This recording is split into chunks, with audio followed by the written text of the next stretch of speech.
Malaysia just announced a blueprint that's about to flip everything upside down in 2026. And here's what nobody's telling you. The government isn't playing small anymore. They're going all in on a transformation so massive that it'll change how you travel, where you invest, and possibly where you choose to live in Southeast Asia. Stick around because by the end of this, you'll understand exactly why 2026 isn't just another year. It's the year Malaysia either becomes the region's dark horse or misses its biggest shot in decades. Right now, you're probably wondering what makes 2026 so special. Fair question. Malaysia has made big promises before. We all remember the grand announcements that fizzled out. But this time, something's different. Visit Malaysia.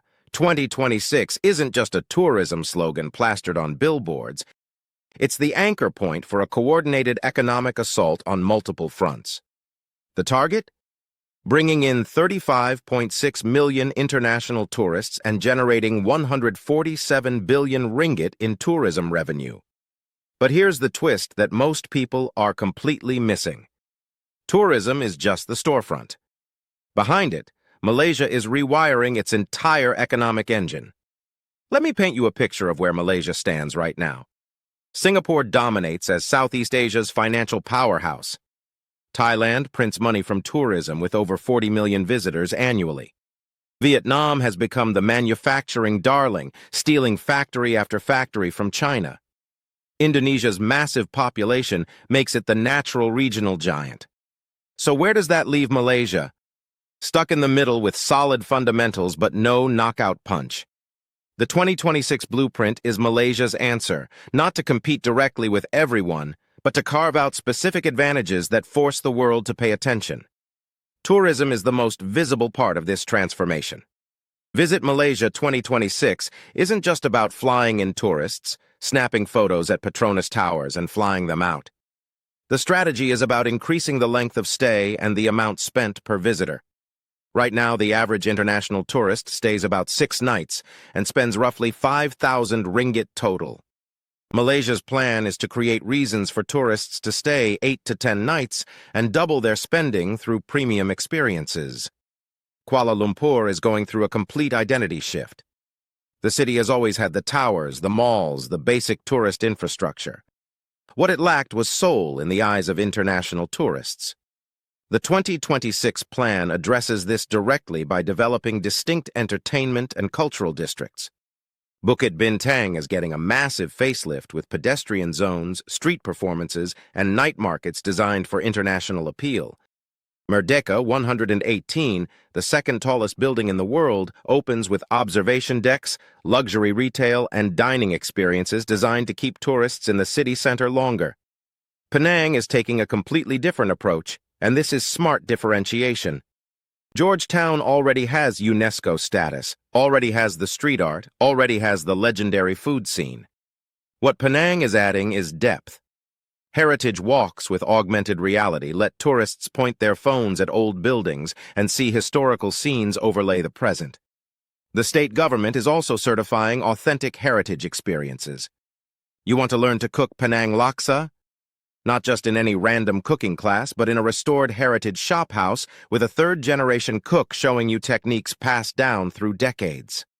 These premium experiences cost 400 to 600 ringgit for a half-day session compared to the current 150 ringgit cooking classes, and you see the strategy, go up market without abandoning the budget travelers. Now Langkawi, this island has always had potential but consistently underperformed against Phuket, Bali, even Koh Samui. The problem was never the beaches or the scenery.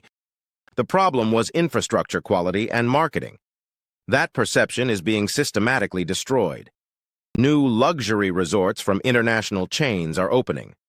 The Ritz-Carlton, St. Regis, and other premium brands are either open or under construction. These aren't 300 ringgit per night properties. These are 2,000 to 5,000 ringgit per night resorts targeting the same tourists who'd consider Phuket or the Maldives. Here's where it gets interesting for people who don't care about tourism at all. Every single infrastructure investment for tourists benefits residents directly. Better roads? Malaysians drive on them. Improved airports? Malaysians fly through them. The KLIA expansion is the perfect example. Expanding capacity by 25 million passengers annually means more flight routes, more airline competition, and lower fares for everyone. Right now, flying from KL to London might cost 2,500 to 4,000 ringgit depending on season. More capacity and more carriers competing could push those prices down 20 to 30%. Let's shift gears completely and talk about the economic zones because this is where serious money is moving. Malaysia is establishing special economic zones in Johor, Penang, and Sabah with specific focus areas for each. These aren't just tax breaks. These are comprehensive packages including streamlined approvals, infrastructure guarantees, and workforce development programs. Johor is the crown jewel of this strategy. The Johor-Singapore Special Economic Zone is moving forward with both governments coordinating infrastructure, regulations, and incentives. The rapid transit system link connecting Johor Bahru to Singapore is completing soon, cutting travel time from JB to central Singapore to under an hour door-to-door. Right now, crossing the causeway during peak hours can take 2 to 3 hours. Remove that friction, and suddenly Johor becomes viable for operations requiring frequent Singapore access. Property prices in Johor have been stagnant or declining for years. A condo in Medini that sold for 450,000 ringgit in 2015 might sell for 380,000 ringgit today. Oversupply killed the market. But here's the thing about oversupply, it becomes undersupply fast when demand shifts. If even a fraction of the projected companies and workers relocate to Johor due to economic zone benefits and RTS convenience, that oversupply disappears. Penang's economic zone focuses on high-tech manufacturing, specifically semiconductors and advanced electronics. Penang is already the Silicon Valley of Malaysia, home to Intel, Infineon, Bosch, and dozens of other electronics giants. The economic zone expansion is about capturing the next wave of companies looking to diversify supply chains away from China and Taiwan. Intel alone has invested over 30 billion ringgit in Penang operations over decades. These aren't low-wage factory jobs. Engineers in semiconductor companies in Penang earn 6,000 to 15,000 ringgit monthly, depending on experience and specialization. Transportation infrastructure ties everything together. The East Coast Rail Link is the project that'll open up the entire East Coast. Currently, driving from Kuala Lumpur to Kota Bharu takes about 7 hours.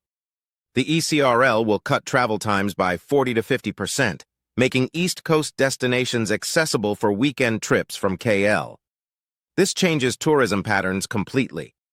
A family in Kuala Lumpur can take a Friday night train to Perhentian Islands, spend the weekend and return Sunday evening.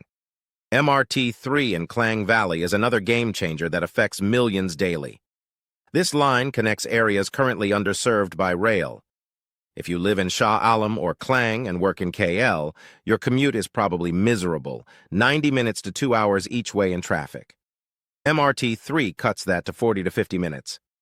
That's not just convenience, that's life-changing. You get 2 hours of your life back every single day. Property values along MRT-3 routes are already climbing. A house in Klang that cost 400,000 ringgit 2 years ago might sell for 480,000 ringgit today, and it'll probably hit 550,000 ringgit by 2026. Digital infrastructure is the invisible revolution. Malaysia's 5G rollout is ahead of schedule with 80% population coverage targeted by end of 2025. This isn't just faster Netflix streaming. This enables smart city infrastructure, improves logistics tracking for e-commerce, supports telemedicine and remote education, and makes Malaysia viable for digital nomads and remote workers who need reliable, fast internet. The D Rantau program for digital nomads is brilliant positioning.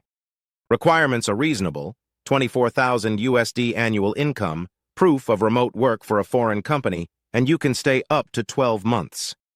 A decent condo in KL costs 2,000 to 3,500 ringgit monthly. A digital nomad can live very comfortably in KL on 6,000 to 8,000 ringgit monthly, all in including accommodation, food, transport, and entertainment. That same lifestyle in Singapore costs triple. Healthcare tourism is exploding, and this sector directly improves healthcare for everyone. Malaysia ranks among the world's top medical tourism destinations. A knee replacement surgery in Malaysia costs 18,000 to 25,000 ringgit. In the United States, the same procedure costs roughly 360,000 to 540,000 ringgit. The Malaysian Healthcare Travel Council targets 1 million medical tourists by 2026, up from about 700,000 currently. This drives hospital investment in technology and specialist recruitment. Education is another sector seeing massive investment. Malaysia wants 250,000 international students by 2026. A typical international student spends 50,000 to 80,000 ringgit annually, including tuition, accommodation, food, and entertainment. Universities are upgrading facilities, expanding English programs, and partnering with international institutions. For Malaysian students, this means better facilities and more diverse campus experiences. The economic fundamentals behind all this matter tremendously. Malaysia's GDP growth target sits at 4 to 5% for 2026. Solid, but not spectacular. The focus is sustainable, diversified growth. The country is deliberately reducing dependence on commodities. The blueprint emphasizes high-value manufacturing, technology sectors, services, and tourism. The semiconductor sector deserves special focus because it's strategic both economically and geopolitically. The global chip shortage exposed how vulnerable supply chains are when concentrated in a few locations. Malaysia already produces about 13% of global semiconductor assembly, testing, and packaging. The push now is moving up the value chain into chip design, advanced packaging, and front-end manufacturing. This requires massive investment, but success means higher-paying jobs and strategic importance. Sustainability is woven throughout the blueprint. Malaysia's National Energy Transition Roadmap targets 70% renewable energy capacity by 2050, with concrete milestones through 2026. Large-scale solar farms are under construction across Peninsular Malaysia. For residents and businesses, renewable energy expansion means more stable electricity prices long-term. Ecotourism development is the practical application of sustainability in tourism. Malaysia has incredible natural assets from Borneo's rainforests to marine parks. The solution is sustainable tourism, limiting visitor numbers, charging premium prices for quality experiences, and funneling tourism revenue into conservation. New premium eco-lodges opening charge 1,200 to 2,000 ringgit with expert naturalist guides, smaller groups, and direct contributions to conservation programs. The creative economy finally gets serious attention in this blueprint. Malaysia has always had talented filmmakers, musicians, artists, and designers, but support infrastructure was lacking. The blueprint includes specific provisions for creative industry development, including production grants, tax incentives for creative businesses, and development of creative districts in major cities. Let's address the very real concerns because blind optimism is useless. Execution risk is massive. Malaysia has a track record of announcing ambitious plans that get delayed, diluted, or abandoned when political winds shift. The 2026 blueprint is comprehensive, but delivering everything on time requires sustained political will, efficient bureaucracy, and favorable economic conditions. Inflation is already a concern. All this development drives up costs. Property prices in areas getting infrastructure are rising fast. If wages don't increase proportionally, regular Malaysians get priced out of improved areas. Inequality is the elephant in every development discussion. Development concentrates in already developed areas. KL, Penang, and Johor get the attention while rural areas risk being left further behind. So what does all this actually mean for you? If you're Malaysian, you're looking at better infrastructure, more diverse job opportunities, improved healthcare and education, and hopefully rising wages in growing sectors. That means acquiring skills in growing sectors like technology, healthcare, advanced manufacturing, logistics, creative industries, and hospitality. If you're considering visiting Malaysia in 2026, you'll find a country that's invested heavily in visitor experience with infrastructure improvements and new attractions. If you're thinking about investing, whether in Malaysian property, stocks, or business, recognize both the opportunities and the risks. Infrastructure plays offer potential upside but carry execution risk. Do thorough research, understand regulations, and ideally visit multiple times before committing serious capital.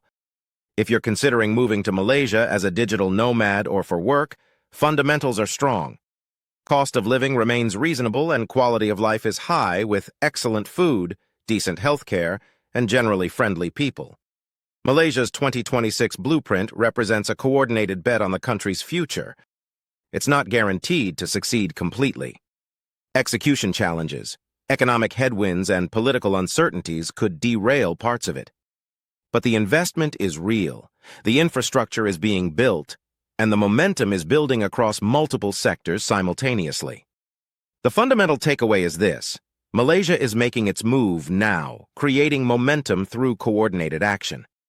Tourism is the visible face, but the deeper transformation in infrastructure, economic zones, manufacturing, technology, education, and healthcare will determine long-term success.